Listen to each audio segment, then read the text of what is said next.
agradeço ao ilustre promotor que explicou exatamente a diferença de dólar eventual e culpa. Assim, nós não precisamos explicar novamente o que já foi dito. Precisamos simplesmente aplicar no caso que está sendo discutido aqui hoje, coisa que eles não fizeram.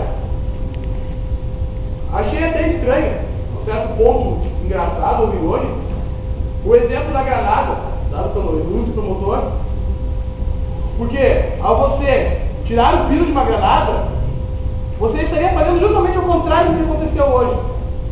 É a mesma coisa, tirar o pino de uma granada é a mesma coisa que inserir balas no revólver. Não foi o que aconteceu. Eu acho muito engraçado que eles vêm, apontam um teste, explicam para vocês, mas em nenhum momento eles conseguiram aplicar, no caso minha preço. Eu não tenho mais o que referir nesse sentido. Eles não conseguiram provar. Explicar a teoria é muito bonito. Você não entendeu, doutor, que não dá no conceito, não dá na cabeça do jeito, está dando muita parte, doutor. O senhor desafio aqui, que é o doutor. Senhor Jurados, excelente. Alguém que quer matar, que pretende matar, mata nessas condições, impostas dessa maneira, mostrando a arma, passando a arma. Alguém que quer matar, faz nessas condições e ainda depois salva. Que assassino! Nossa! Ótima coisa. O mundo deveria estar cheio desse tipo de assassino, pelo menos a gente ia salvar um pouco mais de gente, né? Salva depois. Tem favores.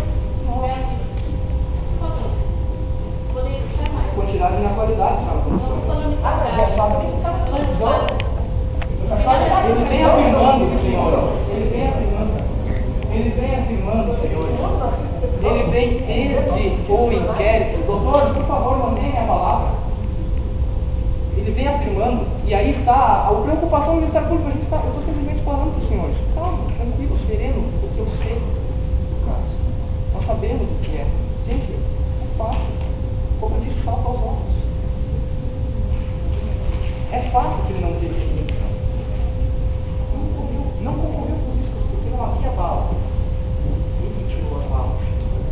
Ele vem afirmando desde o início, como eu ratifico aqui para vocês.